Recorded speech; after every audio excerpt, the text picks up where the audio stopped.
মানুষ নামের এক নরপিশাচের নির্মমতার শিকার হলো মাত্র 7 বছরের এক অবশ শিশু।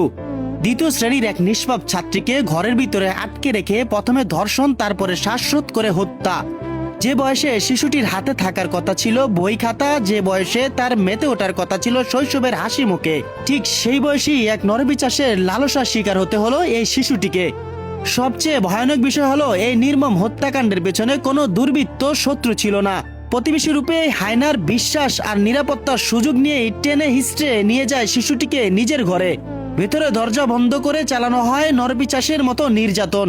পৈশাচিকতা এখানেই শেষ নয়, নিজের পাপ লুকাতে শিশুটির আর্তনাদ চিরতরে স্তব্ধ করে দিতে প্রথমে তার গলা টিপে ধরে ঘাতক। ঝটপট করতে করতে শিশুটির যখন প্রাণবায়ু নিভে যায় তখনও শান্ত হয়নি সেই দানব। তবে রেহাই পায়নি সেই নরপিশাচ। ঘটনার পরপরই তৎপর হয়ে ওঠে প্রশাসন। পুলিশের চিরুনি অভিযানে ইতিমধ্যে গ্রেপ্তার হয়েছে পাশের বাসার সেই মূল খুনি। এখন প্রশ্ন শুধু একটাই, আর কত অবুঝ শিশুকে এভাবে তরপাতে হবে নরপিশাচদের থাবায়? আইনের রক্ষক অর্থাৎ আমাদের পুলিশ প্রশাসনের প্রতি দেশবাসীর এখন জোরালো আকুতি। তদন্ত যেন হয় নিশ্চিত, চার্জশিট যেন হয় বুলেটের গতিতে। এই নরপিশাচের জন্য কোনো সাধারণ শাস্তি নয়, এমন দৃষ্টান্ত কঠোরমূলক শাস্তি নিশ্চিত করা হোক, যেন আর কোনো অপরাধী কোনো শিশুর দিকে চোখ তুলে তাকানোর সাহস না পায়।